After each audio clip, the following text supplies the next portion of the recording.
بسم اللہ الرحمن الرحیم، اللہم صلی علی محمد وعلی آل محمد وبارک وسلم۔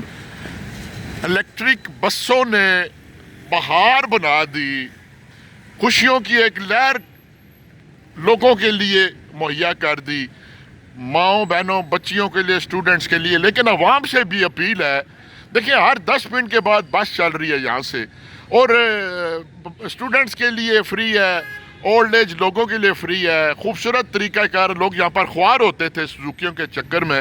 تو میری اڈیالہ روڈ کے عوام سے بھی اپیل ہے کہ خدا را آپ تھوڑا سا صبر کریں، اتنا خوبصورت یہ شاہکار تحفہ ہے، اتنی بڑی سہولت ہے کہ کچہری ساری توڑ پھوڑ ہو رہی ہے، لیکن اس کے باوجود بھی الیکٹرک بس کا کیپٹن آپ کو بڑی خوبصورت انداز میں آپ کے گھر کے باہر روڈ پر یا آپ کے دفاتر تک پہنچاتے ہیں۔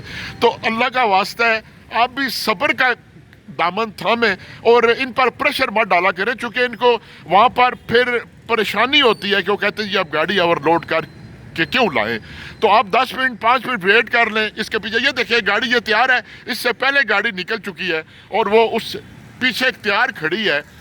جب ہر 10 منٹ کے بعد گاڑی چل رہی ہے تو پھر آپ کو بھی صبر کا دامن تھامنا چاہیے کہ دھکا مشتی نہیں کرنی چاہیے جی میں پہلے چڑھ جاؤں۔ ہماری ناکامیوں کی وجہ یہی ہے کہ ہمارے اندر صبر نہیں ہے، اور یہ پھر دیکھیں نا پتہ چلا جہاں پر 5-6 دفعہ ڈرائیور چینج ہو چکے ہیں کہ لوگ ان کے ساتھ تعاون نہیں کر رہے، تو بندے کو تکلیف ہوتی ہے۔ اور ہم اتنے بے صبر ہیں کہ ہم جو اللہ تعالیٰ کی طرف سے، حکومتوں کی طرف سے سہولتیں ملتی ہیں، ہم ان سے فائدہ اٹھانے کے بجائے اور پریشانی کا باعث بن جاتے ہیں۔ تو خدا را صبر پیدا کیجئے، اس سہولت سے فائدہ اٹھائیے تاکہ یہ جو کیپٹنز ہیں، جو ہیلپنگ ہینڈز ہیں ان کے ساتھ، وہ بھی بڑی آسانی کے ساتھ اس میں کام کرتے رہیں۔ والسلام۔